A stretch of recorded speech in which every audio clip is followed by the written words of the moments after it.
সুপ্রিয় দর্শক শ্রোতা, আসসালামু আলাইকুম। দেশ ও প্রবাস যে যেখান থেকে ভিডিওটি দেখছেন সকলকে জানাচ্ছি আন্তরিক প্রীতি ও শুভেচ্ছা।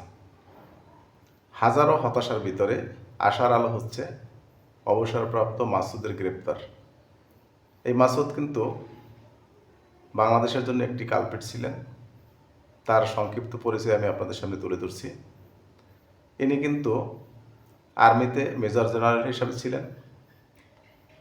যখন ৭১-এ স্বাধীনতা হয়েছে তখন কিন্তু তিনি মুক্তিযুদ্ধে অংশগ্রহণ করেছিলেন সেই আর্মিতে থাকা অবস্থায়, এবং মুক্তিযুদ্ধের পরে যখন বাংলাদেশে শেখ মুজিবুর রহমান ক্ষমতায় ছিলেন এবং দেশে দুর্ভিক্ষ চলছিল, তখন উনি কিন্তু নারিকেল তেলের একটি চালান সরকারি অনুদানের সেই পুরো চালানটা কিন্তু তিনি মেরে দিয়েছেন এবং সেটা উচ্চ মূল্যে ভোক্তাকে না দিয়ে, জনগণকে না দিয়ে তিনি কিন্তু সেটা বাহিরে বিক্রি করেছিলেন।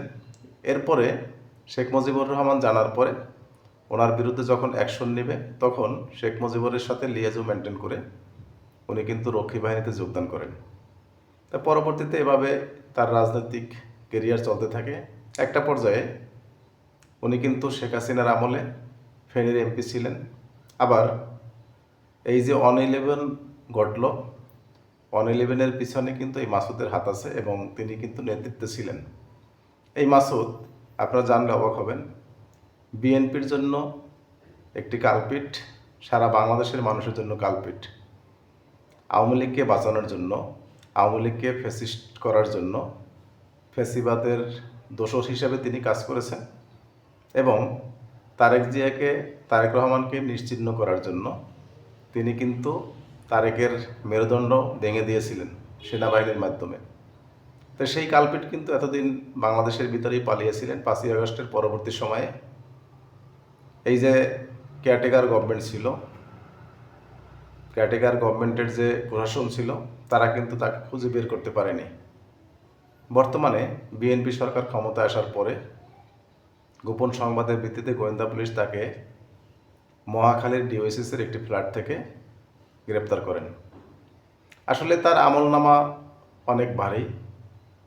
যত দুষ্টু কাজ আছে, যত রকমের অন্যায় অপরাধমূলক কাজ আছে, এমন কোনো কাজ নেই যেটা তিনি সংগঠিত করেননি।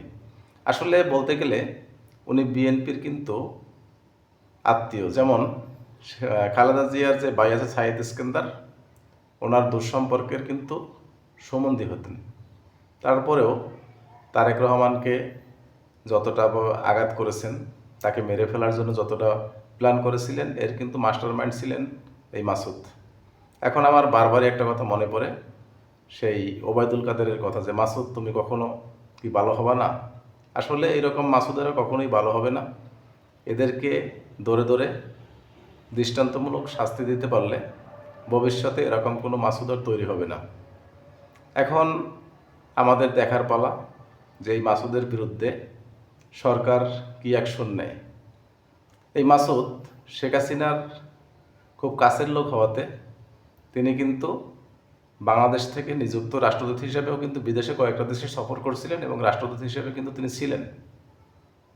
সেই রকম একজন কালপিটকে আমরা গ্রেপ্তার হতে দেখে অত্যন্ত আনন্দিত, এবং এরকম যারা কালপিট আছে তাদেরকেও যেন ধরে আইনের আওতায় নিয়ে আনা হয়, যেন ভবিষ্যতে বাংলাদেশের বিরুদ্ধে ষড়যন্ত্র কেউ করতে না পারে এবং নিরপরাধ কোনো মানুষকে